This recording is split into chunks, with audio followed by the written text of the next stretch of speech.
Salut à tous, ici Adrien D. Aujourd'hui on est le dimanche 28 octobre 2018, petite vidéo de retour d'expérience sur OpenSUSE, hein. Je l'avais promis au mois d'avril-mai par là.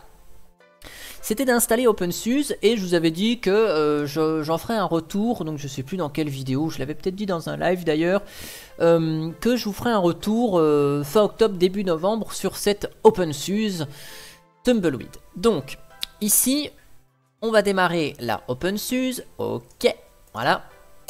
Donc OpenSUSE Tumbleweed, c'est la version Rolling Release, donc qui est en publication continue, sur le même modèle que Calculate, Gentoo, Manjaro, Arch.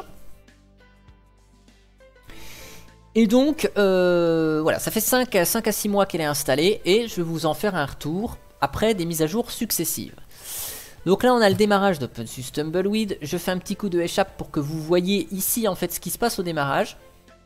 Donc systématiquement, OpenSUSE me fait un caca nerveux. Il n'arrive pas, ouais, donc vous allez voir, il va bloquer une petite minute sur le démarrage puisqu'il n'arrive pas à démarrer la connexion internet. Enfin la connexion réseau, voilà, pour raison X ou Y, je ne sais pas pourquoi. Donc ça se pose avec VMware, faudrait voir si ça se pose avec un PC traditionnel, mais vous voyez c'est de manière traditionnelle, hein, j'ai une connexion en mode pont, voilà, comme toutes les machines virtuelles que j'ai sur mon VMware, enfin sur mon outil de virtualisation. Donc là, ce que je vais faire, je vais passer en plein écran, voilà. Donc je l'ai installé avec l'environnement de bureau GNOME, hein, puisque tous les gens qui font des vidéos utilisent souvent KDE, hein, donc je voulais changer un petit peu. Donc sur GNOME, vous avez GNOME normal, donc GNOME sur Wayland, GNOME classique, GNOME sur Xorg, les sessions IceWM, et on a SLE classique. Alors je vous montre juste vite fait à quoi correspond la SLE classique, hein, puisque c'est la session SUSE Linux Entreprise. Quand SUSE est fourni avec GNOME, voilà à quoi ressemble GNOME 3 de SUSE. Donc vous allez le reconnaître, voilà, c'est un GNOME traditionnel. Sauf qu'au lieu d'avoir application emplacement en haut avec la date et l'heure, là on l'a en bas. Et la liste des applications s'affiche en bas également. Donc tout s'affiche en bas. Voilà. Donc ça, c'est l'interface SUSE Linux Entreprise. Donc là, je vais la fermer cette session puisqu'elle ne supporte pas le 1920 par 1080 avec mes pilotes VMware. Hop là. Donc je prends cette fois-ci le GNOME normal et je vais vous faire un petit récap de ce qui s'est passé durant l'installation. Alors, déjà, je vais lancer un terminal. Voilà, que je vais mettre en plus gros. Je vais me connecter en route. Et je vais vous faire un petit htop. Déjà. Voilà. Donc on va constater que OpenSUSE mange 1,20 Go de 3. Hein, donc 1,2 Go au démarrage avec GNOME lancé. Donc c'est énorme. C'est énorme. Quand on fait une mise à jour avec ZipperDup par exemple. Donc là on a des mises à jour. Pourtant je les ai faites juste avant de faire la vidéo. Mais faut croire qu'on en a des nouvelles. Et donc bon là les mises à jour fonctionnent. Parfois, donc là hop je fais un CTRL C. Hop là j'ai annulé pour vous montrer aussi comment on fait les mises à jour en graphique.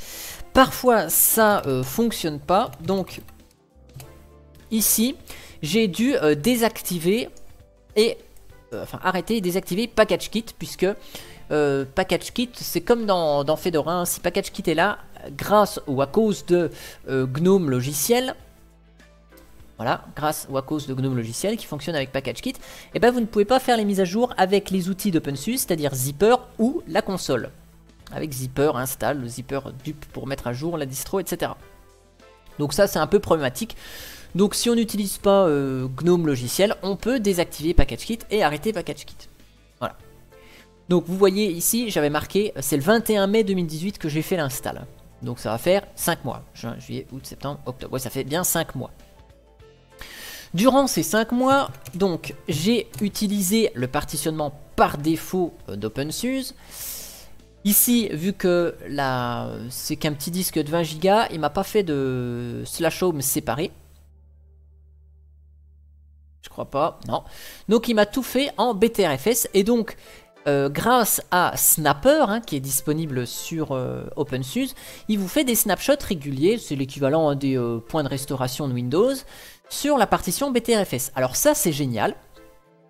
C'est génial.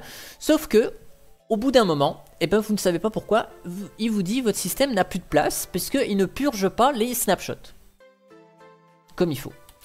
Donc, ce que j'ai fait, j'ai dû lister, donc vous apprendre à gérer les snapshots. J'ai listé avec Snapper List, j'ai supprimé les snapshots 20 à 52. J'ai vérifié que c'était plus là, et là j'avais de la place sur mon système. Ouf, j'étais content. Et puis là vous voyez, donc malgré le problème de réseau, OpenSUSE a démarré en 1 à 2 bonnes minutes. Le temps de trouver tout ce qu'il fallait, eh bien c'est beaucoup, enfin c'est pire, hein, avec les services Snapper Boot, Snapper Cleanup, Snapper Timeline d'activer, puisque en fait ce sont des services qui visiblement font des snapshots au boot, hein, ou qui sont censés à intervalles réguliers nettoyer les snapshots. Bon bah le problème à mon avis c'est que ce Snapper Boot, alors Snapper Cleanup à mon avis il fonctionne pas parce que j'ai dû supprimer des snapshots à la main. Et Snapper Boot, eh bien, il doit faire un instantané au boot. Et donc, vu qu'il fait un instantané au boot à chaque fois que vous démarrez la machine, eh bien, le démarrage de la machine, il est énorme et le processeur fait des bons d'utilisation énormes. Donc ça, j'ai dû faire un live le 13 août et c'est une solution qui m'a été proposée pendant un live improvisé qui n'est peut-être pas rediffusé.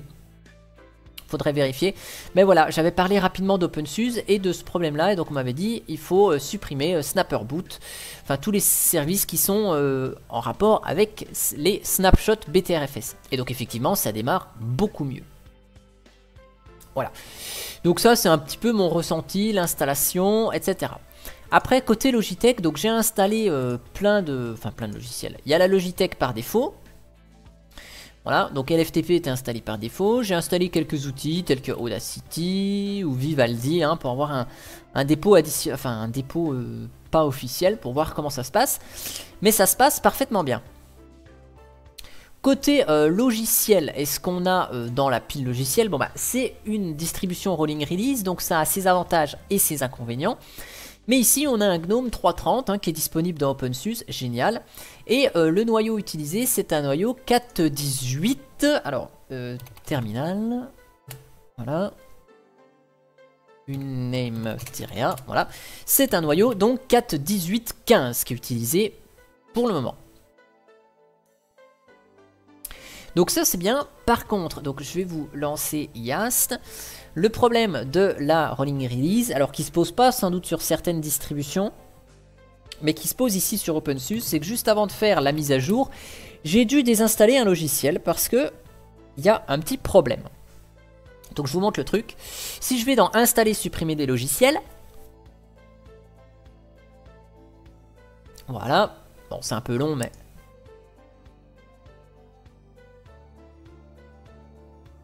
après, Yast, c'est un couteau suisse, hein, je le considère un peu comme vous savez, DragConf, hein, le panneau de configuration de Mandriva. C'est un peu un couteau suisse, il permet de faire pas mal de choses. Et ça le fait plutôt pas mal. Donc là, le logiciel que j'ai dû désinstaller, c'est VirtualBox. Puisque si vous avez VirtualBox, voilà, pour faire de la virtualisation, ici. Si j'installe VirtualBox, regardez le message d'erreur. Donc ici, voilà. VirtualBox, il a besoin de quoi? Il a besoin donc de VirtualBox Host KMP Default, hein, qui sont sans doute les modules pour l'hôte pour fonctionner.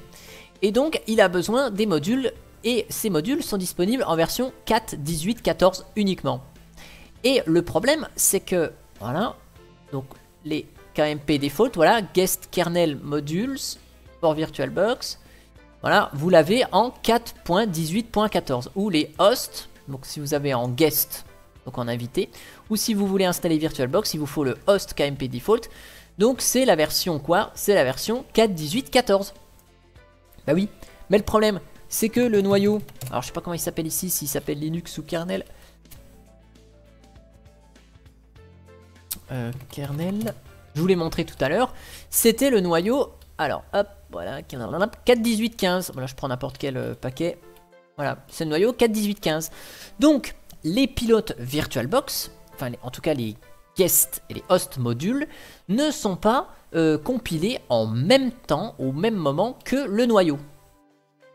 Donc, du coup, ça pose un petit souci de taille, c'est que on est obligé de désinstaller le noyau, de désinstaller le VirtualBox ou de laisser casser VirtualBox le temps que la mise à jour arrive. Donc ça c'est un peu problématique, surtout que VirtualBox fait partie des dépôts officiels. Et puis que si je vais dans le journal des modifications là, voilà, donc visiblement le noyau a été mis à jour le 18 octobre 2018. Et donc là, aujourd'hui, on est le 28. Donc ça veut dire que ça fait 10 jours que le noyau il est là. Mais ça fait 10 jours que VirtualBox est cassé. Donc c'est un peu problématique.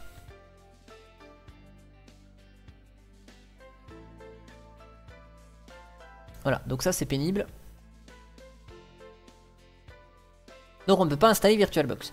Je voulais regarder un truc, c'était dans quel dépôt il était VirtualBox, mais je sais pas comment on peut faire pour voir.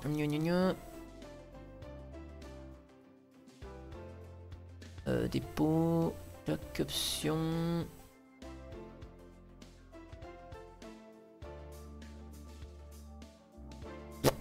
Je sais pas comment on peut faire pour voir dans quel dépôt VirtualBox est, mais je pense qu'il est dans les dépôts officiels. Alors ce qu'on va faire, on va faire ça.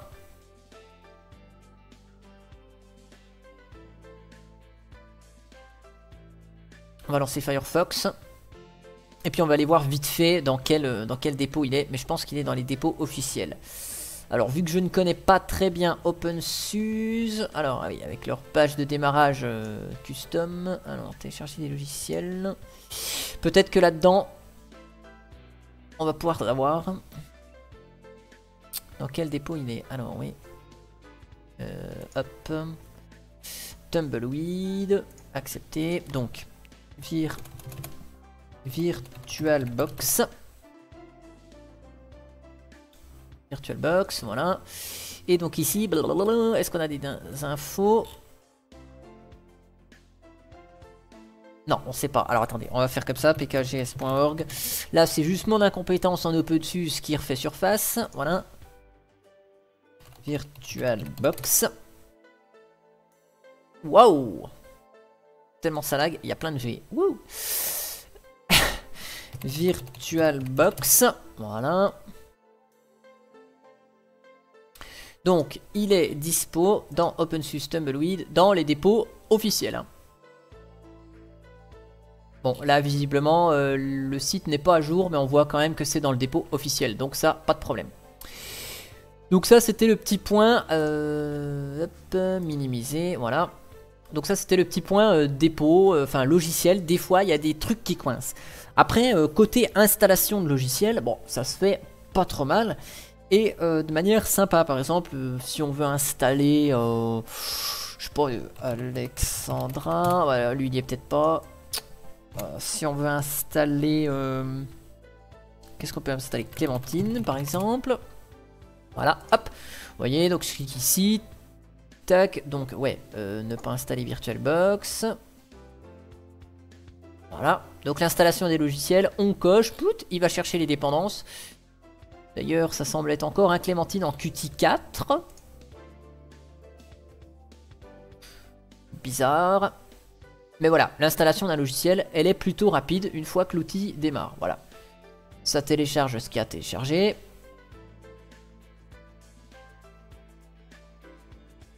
Donc ça, c'est pas la mort. Au niveau de l'install de logiciel, ça marche bien.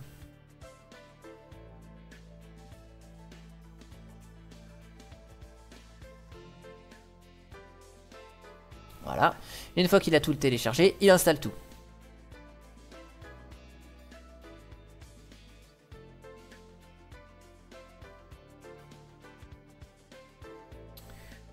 Voilà, voilà. Donc sinon, le temps que ça finisse de s'installer, je vous montre Yast. Hein, donc vous avez tous les outils pour gérer votre matériel. Hein, donc c'est comme le centre de contrôle de Mandriva ou de Mageia. Vous avez la partie matériel, donc imprimante, scanner, son. Vous avez donc la partie système pour éditer les fichiers sysconfig, grub, gérer la date, l'heure, les paramètres réseau, bref, voilà. Tous les services réseau, donc là c'est vrai que c'est plutôt des outils qui sont orientés entreprise, j'allais dire, utilisation dans le domaine de l'entreprise. Surtout que YAST, OpenSUSE peut être installé sur serveur et cette interface YAST fonctionne également en ncurse, hein, donc c'est-à-dire en console même. Voilà. Et après il y a quelques outils divers comme les journaux système et Snapper, donc le fameux outil qui fait les snapshots. Voilà. Donc voilà, Clémentine s'est installée. C'est plutôt rapide. Plutôt.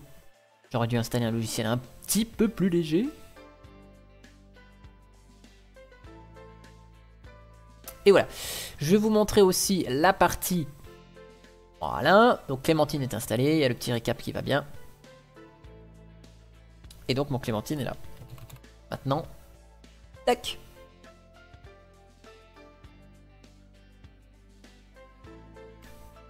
Et il devrait se lancer. Je vais fermer peut-être le terminal là derrière. Ça libère un peu de mémoire. Ouf. Donc voilà. Clémentine est ici. Yeah.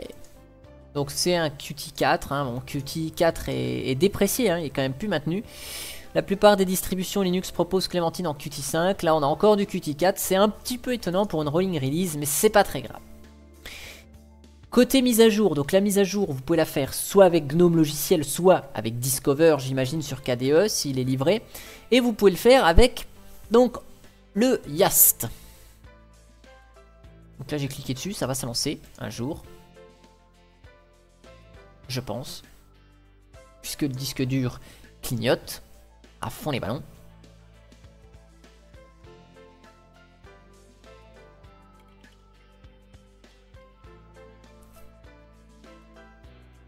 Et puis donc le temps que ça se lance, je vous lance aussi les dépôts logiciels pour vous montrer un truc. Donc c'est qu'en fait OpenSUSE il a ses dépôts officiels, hein, OSS, non OSS, donc j'ai jamais compris la différence. J'imagine que OSS c'est les logiciels libres et non OSS c'est les logiciels moins libres. C'est ceux dans lesquels on va retrouver peut-être des codecs ou des choses qui sont moins libres. Voilà. Et donc si jamais vous ne trouvez pas vos logiciels, donc le temps que les outils derrière se lancent, vous avez ici donc le site software opensuse.org. Et donc si vous avez un logiciel que vous ne trouvez pas, vous avez la possibilité, donc Alexandra, on va voir si on le trouve là-dedans. Vous avez la possibilité d'installer des logiciels en one click. Bon alors là pas ici. Qu'est-ce qu'on peut essayer d'installer? Tiens, on va essayer d'installer Nmon. Je pense qu'il y est. C'est un petit logiciel. En ligne de commande. Voilà. Donc Performance Monitor, ici, voilà. Vous cliquez dessus. Et donc vous pouvez installer avec un petit fichier qui va bien. En installation directe. Donc vous avez ici la version officielle. Hop, vous pouvez faire l'installation en un clic. Hop, et ça devrait normalement appeler voilà, un petit fichier comme ça qui va installer via YAST votre logiciel. Pourquoi pas, ça fait un peu une install à la Windows. Mais vous voyez, sélectionnez les dépôts. Bon bah voilà, ce dépôt là il est déjà installé quoi. Tumbleweed Repo OSS.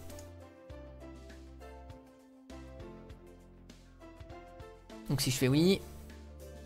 Voilà, il me faut le mot de passe route.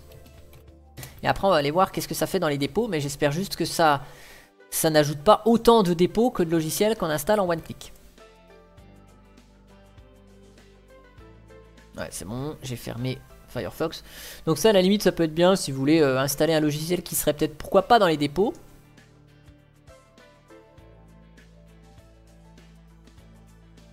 Donc voilà, ça fait appel à un logiciel qui fonctionne à un autre derrière. Donc c'est pour ça que ça me laisse un peu... vous voyez, sceptique ce genre d'outil où ça ouvre beaucoup de fenêtres pour pas grand chose.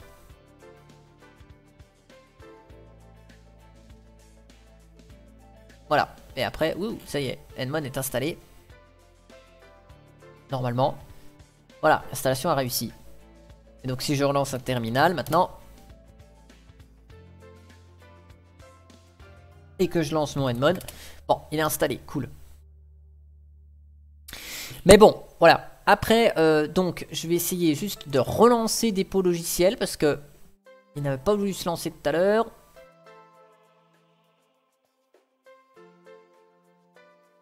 Et puis mise à jour en ligne. Donc voilà, c'est un peu pour ça que OpenSUSE, j'ai jamais trop aimé. Parce que je trouve que Yast en lui-même, il est bien, hein, il permet de faire plein de trucs, mais c'est pas réactif. Ça rame, c'est pas réactif. Et pourtant, les VMware Tools hein, sont installés, hein, je vous le montre, hein, je vous le prouve. Voilà, hop, terminal. Donc là, je sais même pas combien de mémoire on a utilisé. Pourtant, on utilise moins de mémoire que tout à l'heure. Bon, ça swap beaucoup plus. Pourquoi pas. Mais si je vous fais un petit RPM-QA OpenVM Tools.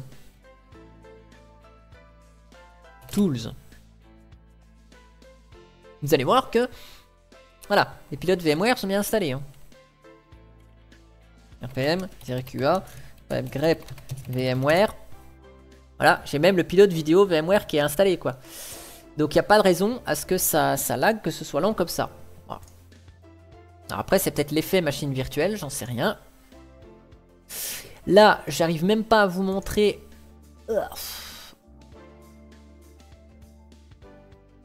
J'arrive même pas à vous montrer les dépôts Yast. Donc ce que je vais essayer de faire, je vais essayer de refermer la session et de la rouvrir. Des fois qu'il y a un truc qui n'aime pas. Mais voilà. À chaque fois que j'ai testé dans des machines virtuelles, j'ai eu des expériences un peu catastrophiques avec OpenSUSE. J'avais essayé de l'installer sur un vieux PC portable là qui avait 2 Go de RAM, une OpenSUSE Tumbleweed, un Toshiba que j'ai depuis 2006. Voilà, je voulais l'utiliser pour justement tester des vieilles distributions avec un petit disque de 100 Go. Mais c'est même sur cette machine réelle, OpenSUSE n'allait pas. Alors je sais pas quel genre de matériel il faut pour faire fonctionner correctement OpenSUSE.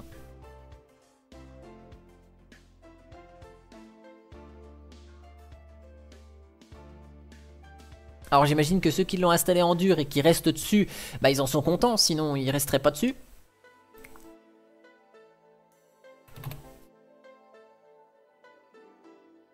Mais voilà, moi je trouve ça pas très ergonomique quoi. Regardez, enfin je trouve ça lent quoi. Donc, dépôt de logiciel, est-ce qu'il veut se lancer cette fois-ci?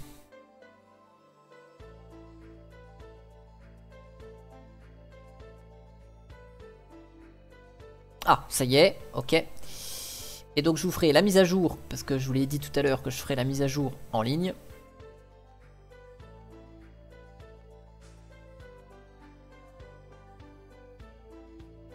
Donc les dépôts, voilà.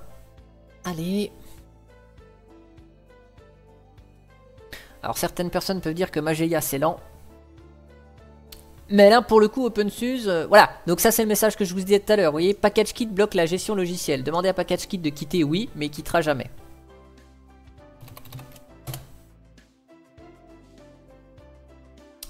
Donc.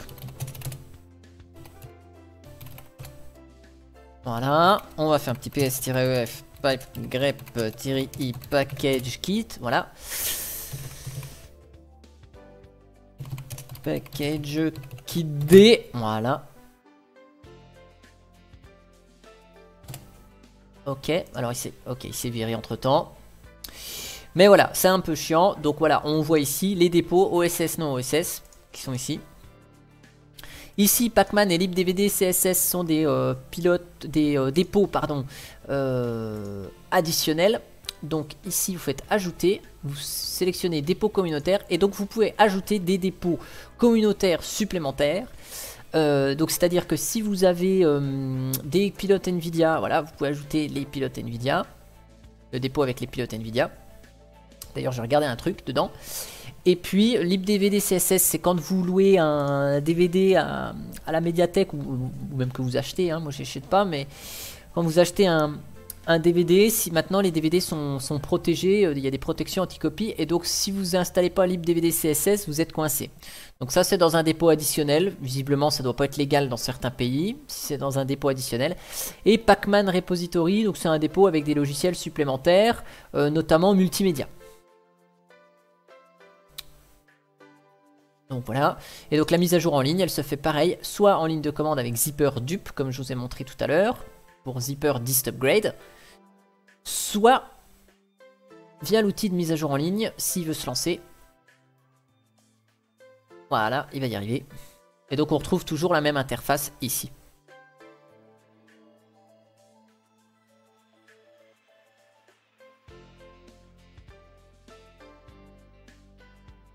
Et donc là, vous allez retrouver la liste des mises à jour disponibles et comment les appliquer.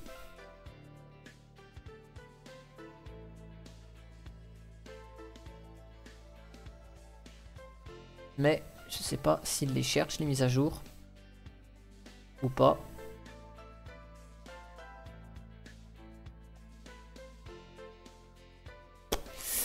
Un peu bizarre cette affaire. Voilà, et donc je voulais voir juste vite fait un truc dans installer, désinstaller des logiciels. C'est si les pilotes Nvidia, on a le même problème qu'avec VirtualBox, c'est-à-dire que les pilotes, est-ce qu'ils sont bien faits avec le noyau au même moment, ou est-ce qu'on a un noyau de retard pour les pilotes Nvidia, ce qui poserait légèrement problème. Bon.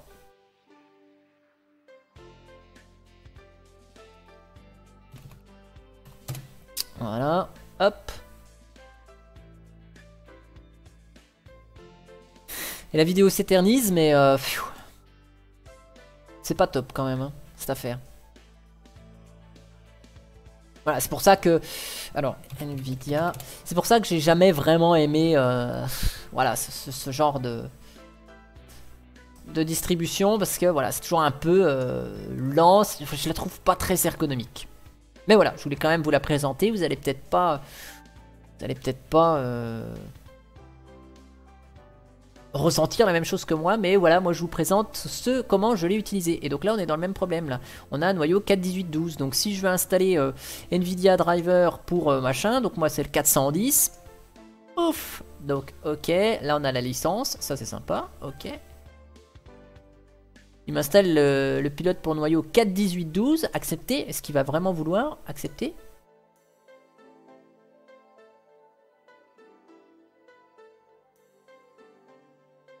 Alors là, il me les installe quand même.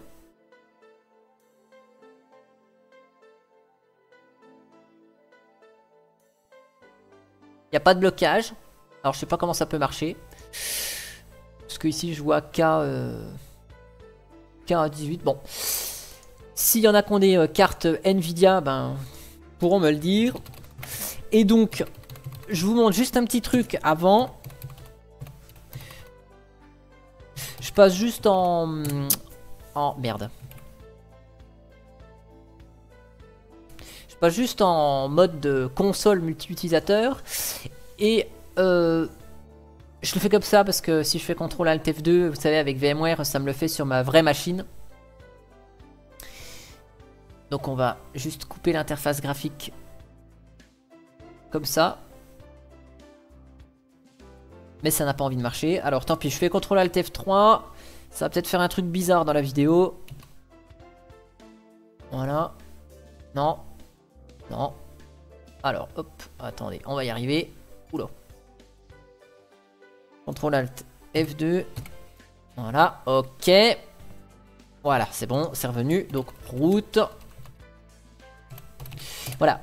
Yast, il est utilisable en Ncurse. Donc, vous lancez Yast. Et donc, ça peut être bien si c'est l'outil qui est utilisé pour la partie serveur. Hein, SUSE Linux Entreprise. Pour la partie serveur, vous voyez, on peut administrer et gérer ces logiciels via Yast en console comme ça, quoi.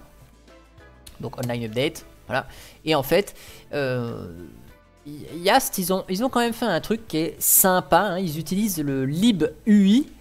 Et donc, libui, c'est une bibliothèque qui fait vous codez votre logiciel et qui adapte. Donc si vous êtes en console, ça vous sort le logiciel en Ncurse. Si vous êtes sur une plateforme GNOME, ça vous sort une interface avec GTK. Et si vous êtes en KDE ou dans un environnement Qt, ça vous sort une interface en Qt. Donc ça c'est assez sympa. C'est étonnant que ce soit pas plus connu, mais j'ai trouvé le concept vachement sympa. Voilà. Donc que dire de plus sur cette... hop là, c'est CTRL-ALT. Hop là, voilà. Bon là effectivement l'interface graphique n'existe plus. Mais qu'est-ce qu'on peut penser donc de cette OpenSUSE? Eh bien c'est que... Bon voilà, 3 mois après, enfin 5 mois après l'utilisation, moi je trouve que OpenSUSE n'est pas très réactive, hein, je suis désolé, hein, mais en tout cas dans VMware et dans VirtualBox, hein, la dernière fois que j'avais fait un test d'OpenSUSE c'était sur VirtualBox, bah c'était pas très réactif non plus. Voilà, donc là même en changeant de plateforme de virtualisation avec VMware c'est pas top. Sur un Toshiba Satellite Pro P100, hein, pour la marque exacte, hein, avec 2 Go de RAM et un petit disque de 100 Go, bah, c'était pas très rapide non plus. Donc voilà, ça c'est le point un peu faible que j'y trouve. Quand il y a des logiciels qui dépendent du noyau style VirtualBox, bah voilà, on est embêté parfois c'est pas à jour quoi, les modules noyaux sont pas synchronisés avec le dernier noyau sorti, donc ça je trouve ça dommage. Après côté Logitech, c'est très frais, hein, un noyau 4.18, je pense que le 4.19 va pas tarder d'arriver. Il est sorti il y a quelques jours, donc après voilà, hein, si joue la sécurité d'introduire un noyau uniquement avec la version X.Y.1, c'est peut-être plus prudent aussi. Mais voilà, logiciellement parlant, c'est récent, hein, LibreOffice est récent, GNOME est récent, Firefox est récent, on n'a pas de l'ESR. Donc on a des logiciels récents, ça c'est un bon point. Yast est un peu longuet. La mise à jour pose problème avec le service PackageKit quand il est lancé, donc ça c'est un peu pénible, ça fonctionne pas très bien. Après voilà, elle est rolling release, donc ça peut être un concept assez sympa. Mais voilà ce que je peux vous dire de ce test et de mon retour d'expérience d'OpenSUSE. Ah oui, sans oublier, voilà, ça y est, elle est enfin éteinte. Sans oublier que, évidemment, avec les snapshots BTRFS, bah, c'est un peu longuet.